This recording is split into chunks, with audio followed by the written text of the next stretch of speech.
I couldn't bear the thought of being stuck with a pregnant woman, making me raise the child alone. His eyes showed disgust, but a big smile spread across his face, knowing this day would come. Even though I had seen it coming, I quickly went to my room, returned with some papers, and handed them to Adam. His face twisted in shock. "What the hell? What's this all of a sudden?" he yelled. "Well, it was your idea. Now, sign it quickly. I'll submit it tomorrow," I said firmly. His face turned red with anger as my words hit him hard. "Watch closely," I declared. "I'll make you regret how you've treated and looked down on me all this time. My name is Rachel. I'm a 31-year-old housewife. Until 5 years ago, I worked for a big mobile company. I met Adam Johnson, my boss, when I was 26. We quickly fell in love and got married. Adam, who was 5 years older than me, was very reliable, especially when teaching me the job as a newcomer who didn't know much. I was very grateful for Adam's clear instructions. We became friends and often went out to dinner. When he asked me out, I was thrilled, especially since I had never dated anyone before. It's embarrassing to admit, but as a cartoon enthusiast, I was always more interested in 2D characters than real men. However, seeing my high school and college classmates getting married, I started to feel the pressure. When I fell in love with Adam, I secretly promised myself that he would be my first and last love. So when we started dating and got married a year later, I was overjoyed. I was extremely happy. Adam was good-looking and popular among our female coworkers. I was proud to be his wife, and many congratulated us, saying things like, "Congratulations," or "I'm jealous, but I wish you happiness." I was filled with joy and couldn't imagine what was coming next. "You're quitting your job," Adam said. "You're married to me now, so you quit your job, right?" He informed me the day after we registered our marriage. Adam surprised me with this news. "I've always wanted my wife to focus only on the house," Adam said. "Don't worry, I can support both of us with my income," he added. But this was so sudden, and he had never mentioned it before. I was shocked. Adam had never talked about me quitting my job before our marriage. I had taken my current job because my father recommended it, and leaving without notice didn't feel right. I wanted to explain this, but the look in Adam's eyes warned me not to argue, so I stayed quiet. "I should have told you, but it's done. Starting tomorrow, you don't need to go to work. I'll handle the transition," Adam declared. The news about starting tomorrow was so abrupt it made me feel dizzy, but Adam's words were firm. Since he had been my boss, I felt I couldn't oppose him. Even though I had to leave my job without saying a proper goodbye, I was determined to make our marriage work. Adam had entrusted me with taking care of the house, and I wanted to meet his expectations. I worked hard at household chores, preparing meals, and focusing on Adam's favorites. Although Adam ate without saying anything about the taste, I longed for a word of appreciation. After quitting my job, I felt like no one recognized me anymore. One day, Adam asked, "Is my jacket clean? I have an important meeting tomorrow." "Yes, of course," I replied, seeing his domineering side with old-fashioned views. I reminded myself how lucky I was to have married him and tried to meet his expectations. With no personal income, I had to rely on Adam for everything. Our relationship often felt more like that of an employer and housemaid than a husband and wife. Our married life was generally smooth until one day when I fell ill and couldn't get out of bed. I felt very tired and weak, thinking I would catch up on housework the next day. Adam entered the bedroom and angrily asked, "What are you doing? Get up and make some food," as he kicked the blanket off me. "I'm sorry, I'm feeling unwell. Can you manage something for yourself today?" I explained, hoping for understanding. Instead of nodding or comforting me, Adam frowned and said, "You don't work, yet you're lying down just because you feel a bit sick. Pathetic?" Get up, and kicked me again. The day Adam came home after midnight was the day I chose to share some news. However, when he entered, the smell of alcohol made me feel nauseous. His face was flushed and he staggered as he walked. It was surprising how much he had drunk, especially without notifying me, even though I had prepared dinner. I stood in disbelief. I got up from the bed, never thinking he would demand housework from his sick wife. I had never imagined he could be like this before we got married. Maybe it was my fault for not seeing it, but it was just too much. I found myself doing chores while tears ran down my face. Several days passed, and my health didn't get any better. Then I realized I had missed my period. Panicking, I rushed to the drugstore to buy a pregnancy test. When I tried it, the result was positive. Tears of joy flowed naturally, and I decided to share the news with Adam when he got home from work. My spirits were lifted instantly. The day Adam came home after midnight was the day I chose to share the news. But when he walked in, the smell of alcohol made me feel sick. His face was flushed, and he staggered as he walked. I was surprised by how much he had drunk, especially since he hadn't told me he would be out drinking, even though I had prepared dinner. Eager to share my pregnancy news, I told my intoxicated husband, "I haven't been to the doctor yet, so it's not confirmed," I began eagerly. However, Adam's face darkened as he responded, "A child? What have you done?" His tone was harsh, unlike anything I had ever heard from him before.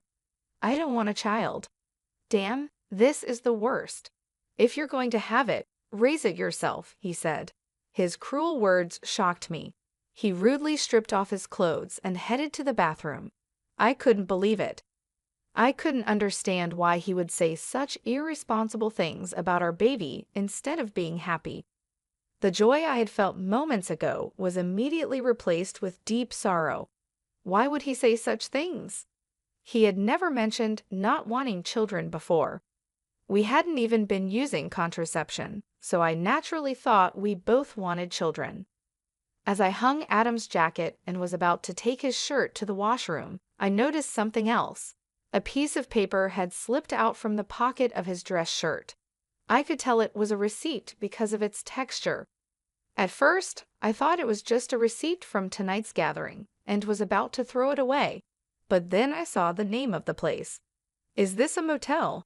My hand trembled as I held the receipt. It was indeed a motel. The shock of this discovery weighed heavily on my heart. Why doesn't Adam love me? Isn't marriage supposed to be between two people who love each other? We've only been married for just over a year. How could this be? I have been lost in imaginary romances for years, never really experiencing a true relationship. I couldn't accept this harsh reality right away, but the idea of Adam cheating started to make sense, and everything began to fall into place.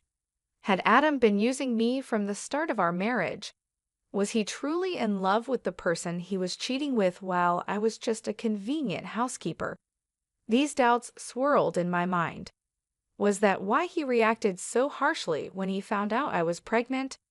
As I struggled with these thoughts, nausea set in, and I became convinced something was wrong. Yes, there was no doubt now maybe the reason he made me quit my job was because his mistress worked there. Everything started to make sense, as if he had married me for stability, not love. The line between reality and my imagination became blurry, but I couldn't deny the cruel words he had said after learning about my pregnancy. That day, I decided to gather evidence of Adam's cheating. From then on, his cold behavior toward me was undeniable. It was as if he couldn't forgive me for getting pregnant. Even though he knew I was suffering from morning sickness, he would deliberately eat smelly foods near me and criticize my housework, forcing me to redo tasks. My pregnant body had to endure a lot, and my heart felt heavy.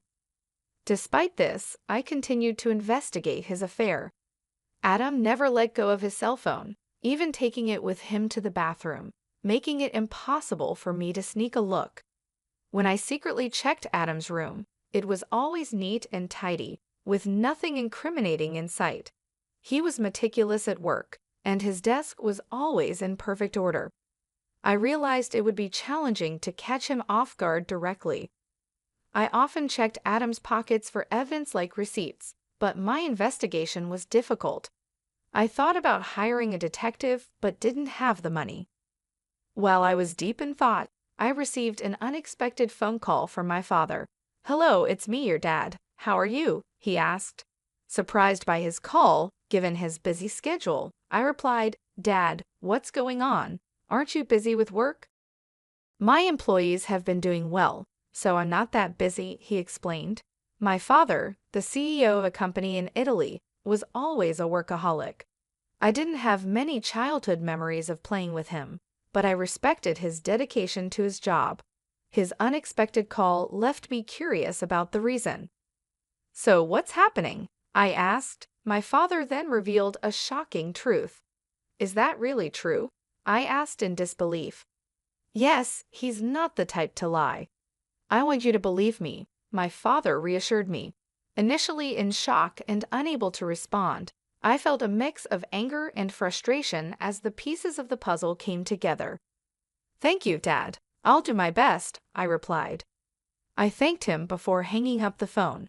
My investigation was finally paying off, but the new information also made me feel angry and frustrated.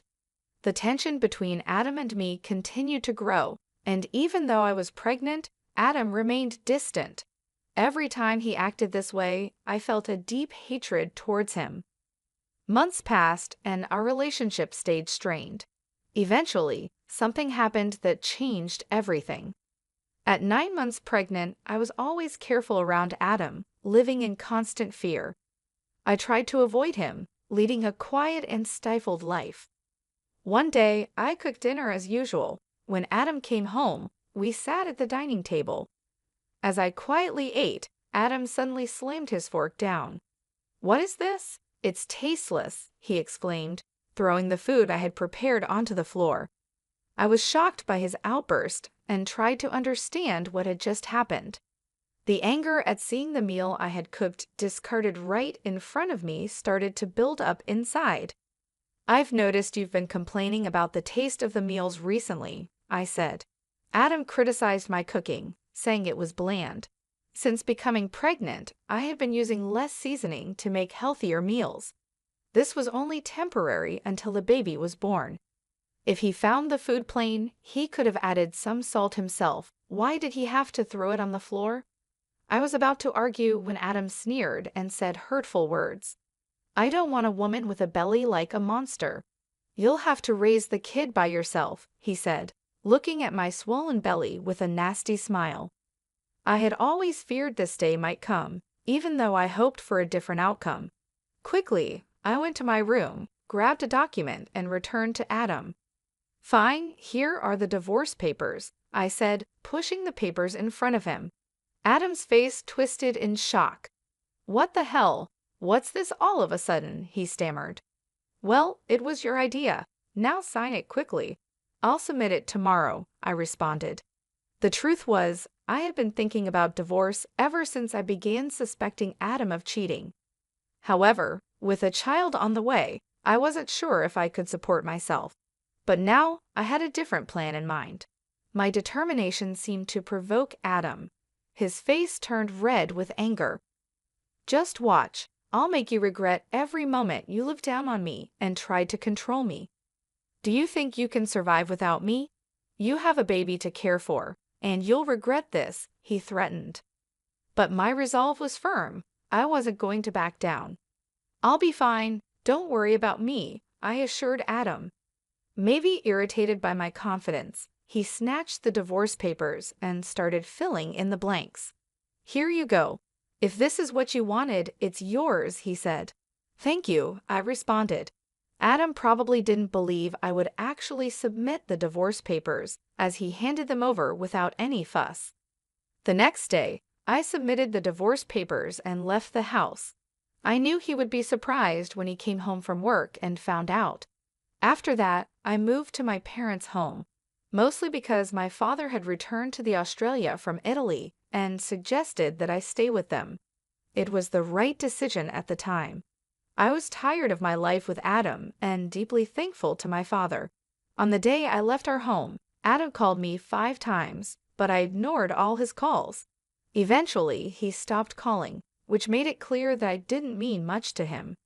He was probably happy with his mistress and might even remarry soon. I decided to move on from Adam. 7 months passed, and I had my baby, who was born safely. I was now living happily with my parents and my baby. While I was enjoying this peaceful life with my family, Adam called again. I ignored his calls at first, but after several persistent attempts, I finally answered. "Hello, what do you want now?" I asked, wary of his tone. "Hey, what's going on? Why were you on that show? And since when were you the daughter of a CEO with millions of dollars? I never knew that." Adam's voice was full of surprise and anger. It turned out that Adam had seen a TV show that aired after I returned to my family home. I had been featured on the show because of my father's role as the CEO of a well-known global tech company. The show highlighted the lavish lifestyle of the CEO's family, and during the interview, they mentioned our family's wealth, estimating it at around $40 million. I never expected Adam to see that show, but the power of television is incredible. Oh, by the way, I didn't tell you that I have an asset of $50 million due to an early inheritance. That's why I was able to divorce you, I said. Yes, my father had informed me about the inheritance, which gave me the confidence to live comfortably even after divorcing you. Upon hearing this, Adam's reaction was immediate, and he was furious. What? That's not fair. Why didn't you tell me about this before? Half of it is mine, right? Give me the money now, he demanded. I calmly replied, just as I thought, after seeing the show, all you could think about was getting money from me. Gifts from parents aren't included in property division. Are you forgetting your own mistakes? Adam seemed confused and asked, "What are you talking about?" I continued, "I'm tired of your anger, Adam. You called me, so you should know you can't blame me for what you did. You cheated, didn't you? With your new wife, who's a junior from your company. You started dating her even before our marriage." Adam was clearly shocked by the information I had from my father. I finally had the upper hand. "Did you think I wouldn't find out? My father has many contacts in your company, and one of them told me about your affair. I've never mentioned it, but I will be demanding child support." Still in denial, Adam protested, "Stop joking. Why should I pay child support? It's all because of you, right? You got pregnant on your own and slacked off with household chores. It's all your fault." Hearing Adam blame me without apologizing for his own mistakes was unbelievable. I couldn't believe I was ever married to someone so lacking in common sense. I knew then that leaving him was the right decision. Adam continued, "I'm broke. My wife spent all the money I earned, and now I'm in debt," he pleaded. Hearing his pathetic excuse, my anger turned into sheer disbelief. I never wanted to deal with such an unreasonable person again. With that thought, I firmly gripped my phone and said, "What are you talking about? Do you even realize how ridiculous you sound? I never want to deal with you again. I'll have my lawyer handle the child support. Don't ever call me again, and you will not see the child anymore. Goodbye." "Hey, wait," he called out, but I quickly hung up the phone. Afterward, I blocked Adam's number and took a deep breath. It's over now, right? No more calls from Adam, I thought. I no longer wanted him disrupting my peaceful life. Just then, I heard my baby crying from the other room and rushed to soothe the baby. In the end, Adam started paying child support every month. According to a former colleague, the woman he remarried was quite a spendthrift, and he had to cover his living expenses with debt. It seemed that because of these circumstances, Adam had tried to get a share of my inheritance by calling me. However, Adam didn't get a single penny from me. Now, his expenses were more than his income, and he was struggling. Whether it was because he felt his life was falling apart, or he couldn't stand being looked down upon by his colleagues, things only got worse for him. He made the mistake of starting his job search only after leaving his current company, which forced him into a life of poverty. Hearing this from a colleague didn't affect me at all. I thought he deserved every bit of the hardship. The harsh words and cold behavior he showed me will never fade from my memory. I sincerely hope he gets what he deserves. Meanwhile, I'm enjoying being a parent with the help of my parents. My baby is growing up healthy and happy. I feel supported and loved in my family's home, and I no longer have to worry about money. My father, who is a successful CEO, mentioned that he wants to pass the company on to me. This news was both surprising and motivating.